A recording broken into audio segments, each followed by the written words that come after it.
ওরা যদি জানতে পারে আমি চলে যামু তাইলে ওরা শুনলে অনেক কষ্ট পাইবো। আরে দাদা, আপনি কোথায় যাচ্ছেন? আপনি ব্যাগ ট্যাগ গুছাইতেছেন কি লেগা? কি হইছে? আপনি কই যাইবেন?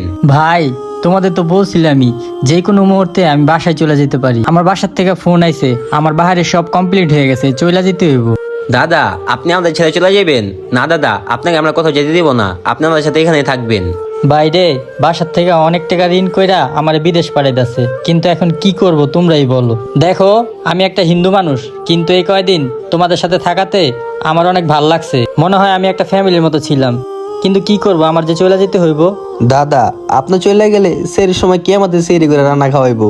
আমাদের কে এত যত্ন করে ইফতার খাওয়াইবো? আপনি চলে গেলে আমরা কেমনে থাকুম দাদা?